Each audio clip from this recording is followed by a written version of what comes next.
বালি বিধানসভা এলাকায় বালি বিধানসভা টিএমসি প্রার্থী কৈলাস মিশ্র তার সমর্থনে কিন্তু আজকে বালি বিধানসভার বালি এসি মাঠে আসতে চলেছে ডায়মন্ড হারবার এমপি তথা অভিষেক ব্যানার্জি।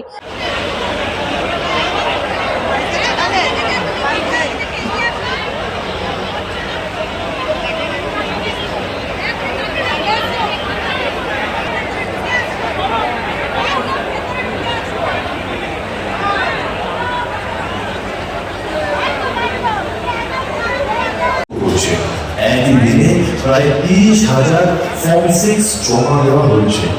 এই ফর্ম 6 এর মাধ্যমে নতুন ভোটারদের নাম ভোটার তালিকায় যুক্ত করা হয়।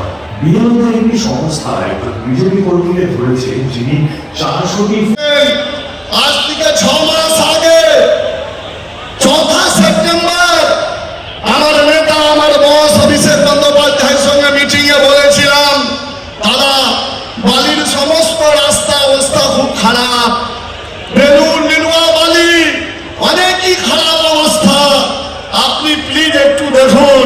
তিনি বলেন তুই আমাকে একটা লিখিত ভাবে পাঠা।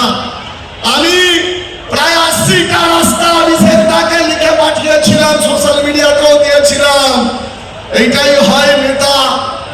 80টা রাস্তার মধ্যে বালি বিধানসভা সব থেকে ছোট বিধানসভা, 197 খানা বুথ, 35টা ওয়ার্ড। সেই ওয়ার্ডে আমাদের 76 খানা রাস্তা যিনি পাস করিয়ে কাজ করিয়ে দিয়েছেন তার নাম অভিষেক বন্দ্যোপাধ্যায়।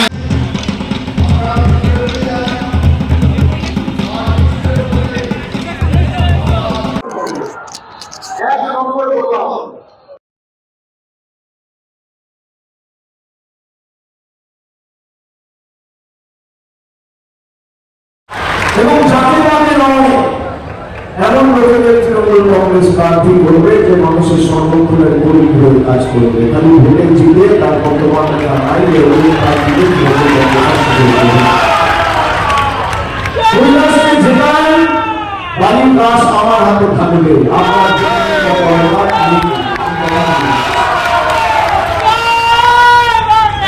আমাদের যারা অপমানিত করেছে, আমাদের খাদ্যা ভেস নিয়ে যারা আমাদের ব্যঙ্গ বিদ্রুপ করেছে, আমরা মাঝখানি বলে আমাদের বাংলাদেশি করেছে, আমরা বাংলায় কথা বলি বলে আমাদের জেলে ঢুকিয়ে দেওয়া হয়েছে বিজেপি শাসিত রাজ্যগুলোতে।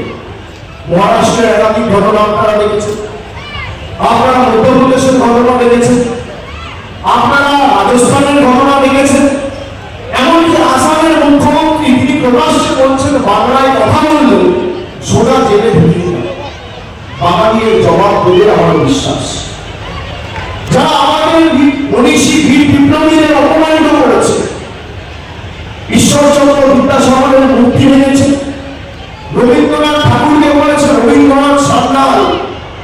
আজ থেকে 5 দিন আগে উত্তরপ্রদেশের মুখ্যমন্ত্রী যোগী আদিত্যনাথ এসে বলেছে স্বামী বিবেকানন্দ নাকি বলেছিল তুমি মুঝে ঘুরতে বালি কিন্তু শ্রেষ্ঠ বিধানসভা হবেই হবে, এমনটাই জানিয়েছেন অভিষেক বন্দ্যোপাধ্যায় আজকের সভায় এসে।